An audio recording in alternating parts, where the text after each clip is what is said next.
final product, where I think TV is more of a producer's meeting, where the directors switch out on episodes. Yeah. What becomes interesting is that once you've been on a show for a while, you know the character better than anybody.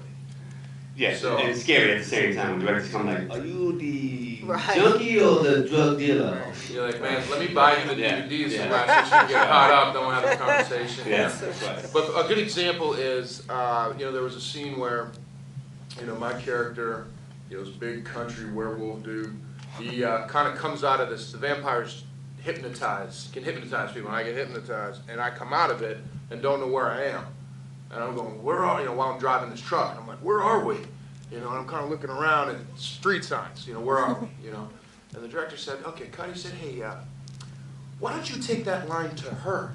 Kind of direct it to her, like ask her where we are. And I went, I said, oh, okay, all right, because that's my natural thing is like, oh, okay, take it in. He walked away, and I went, what? Like some big country dude driving a truck's gonna ask a girl for directions. That's not a man's code, period. Werewolf or not. Hey, So I know what we are. Now there's GPS.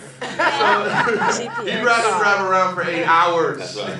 than ask. So that's an example of something that gets thrown at you where you know this guy better than anybody. So sometimes you get to a point where, and it's tricky, but it just happens, because people are directors throwing stuff at you. Just let's try it this way. We already have that one. Let's try it that way. So sometimes there becomes a little bit of a battle where I've dug my heels in and done the take the same way 5 times in a row because I'm afraid that if I do it his way, he's going to use that take because that's happened. And I watch him be like, no, he used that take and he got me to do, Yeah.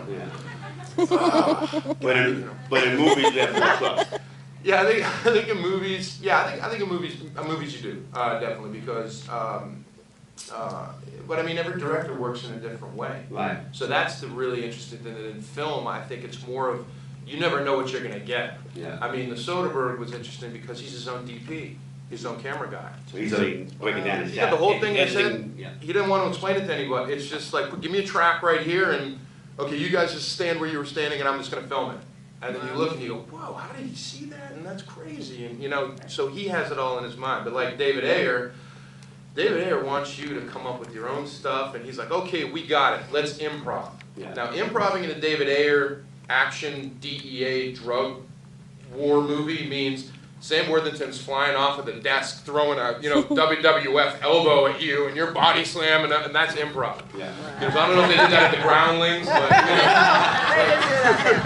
so everybody's different. You got to be ready for everybody's different kind of madness that you're going to go into with them. So I guess at the end of the day, you just want to feel with the director some sort of confidence that he's in charge.